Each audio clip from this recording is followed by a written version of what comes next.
beings. We are not made to survive. We're made to thrive. Human beings, our spirit, our capacity to adapt, our ability to grow, our ability to learn with lightning-like speed, our ability to find a way to serve others, that calling inside of us that we have as a parent or as a friend or someone who truly cares, when we put our fear aside because there's something we want to serve greater than ourselves, we all have that ability to find that passion in our life. The Newtonian world is all about the predictable. It's all about predicting the future. But the quantum model of reality is about causing an effect. The moment you start feeling abundant and worthy, you are generating wealth. The moment you're empowered and feel it, you're beginning to step towards your success. The moment you start feeling whole, your healing begins. And when you love yourself and you love all of life, you'll create an equal. And now you're causing an effect. And I think that's the difference between living as a victim in your world, saying, I am this way because of this person or that thing or this experience. They made me think and feel this way.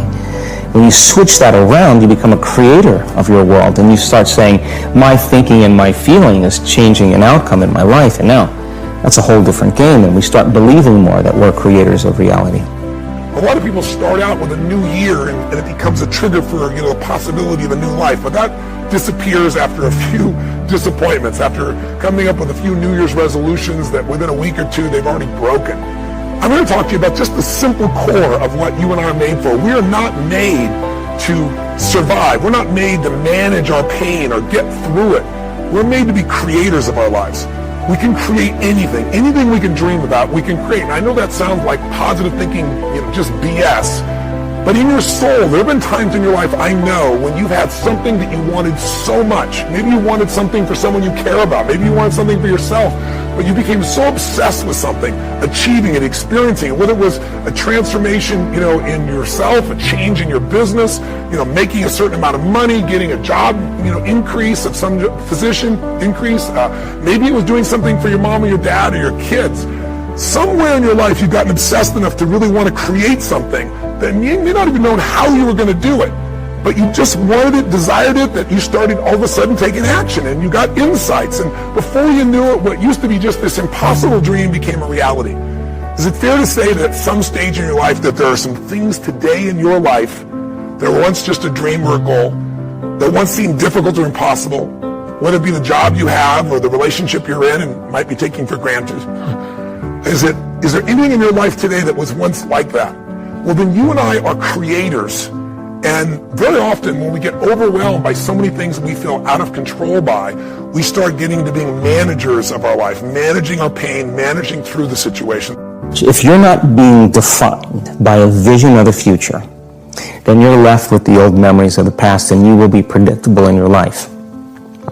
And if you wake up in the morning and you're not being defined by a vision of the future, as you see the same people and you go to the same places and you do the exact same thing at the exact same time, it's no longer that your personality is creating your personal reality. Now your personal reality is affecting or creating your personality.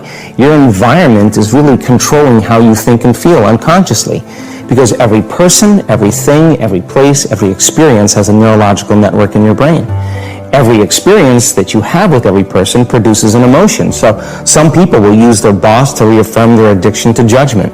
They'll use their enemy to reaffirm their addiction to hatred. They'll use their friends to reaffirm their addiction to suffering. So now they need the outer world to feel something. So to change then is to be greater than your environment, to be greater than the conditions in your world. And the environment is that seductive.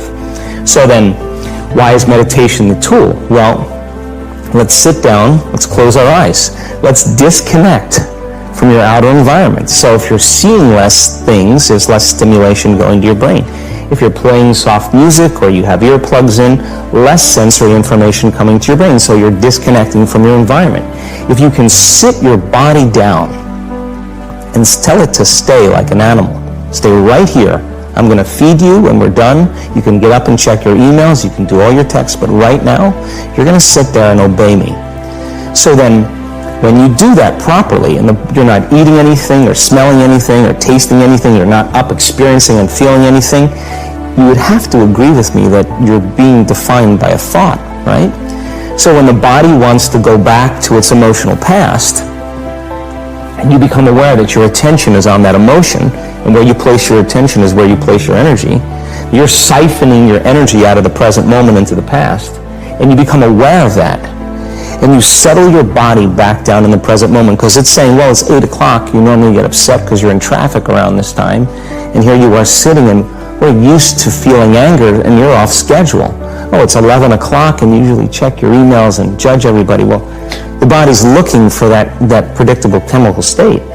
Every time you become aware that you're doing that, and your body is craving those emotions, and you settle it back down into the present moment, you're telling the body it's no longer the mind, that you're the mind, and now your will is getting greater than the program. And if you keep doing this over and over again, over and over again, over and over again, just like training a stallion or a dog, it's just going to say, I'm going to sit.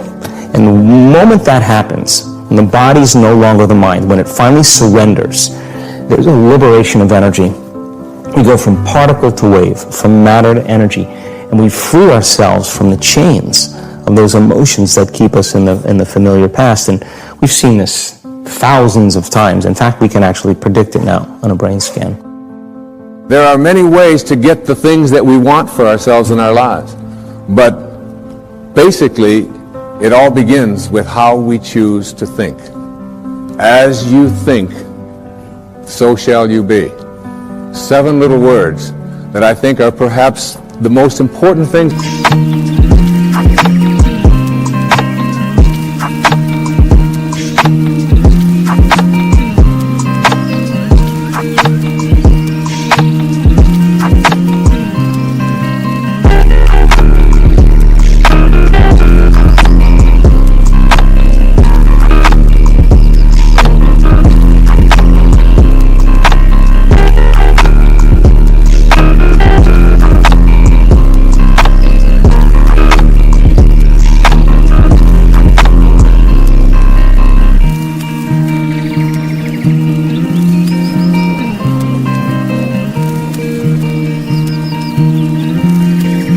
That we can learn and master in our lives. This old proverb notion that I become what I think about all day long. And once you know that what you think about is what expands, you start getting real careful about what you think about. You don't allow your thoughts to be on anything that you don't want, or that you wouldn't want to have manifest or show up for you in your life. Why would a city known for its great economy over all these years go bankrupt? Why would they go bankrupt? Unwise decisions that probably started years before. Why would a family choose to buy a house that they know that they cannot afford, but they're going to buy it anyway? Unwise decision. Why would a person marry just for sexual fulfillment, not thinking about other things? Unwise decision. Why would a person drink alcoholic beverage in front of their children early in life, leaving them an image of their dad, sometimes being drunk, thinking nothing of the consequence? Very unwise decision. When you think about the kind of life that you're living, would you say that the decisions that you're making are wise or unwise? And we can go through life thinking about all the decisions that people make. For example, they stack up credit on their credit cards to the point that they know they can't make the payments. Why do they do that? Unwise.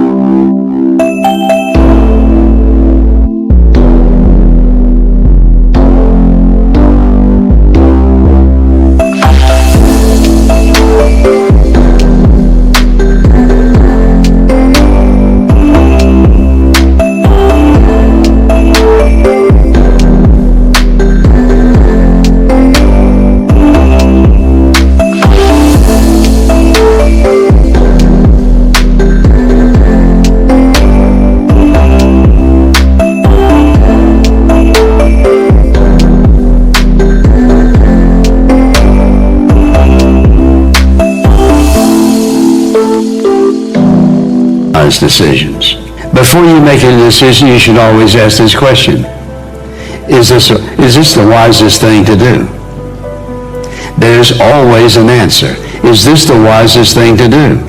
Whether it's marriage, or whether it's something financial, or health, or whatever it might be, is this the wisest thing to do? That's always the right question.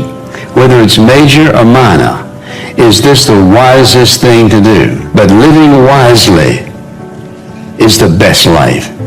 Wisdom is a gift from God. Living unwisely is a very expensive lifestyle to every aspect of our life.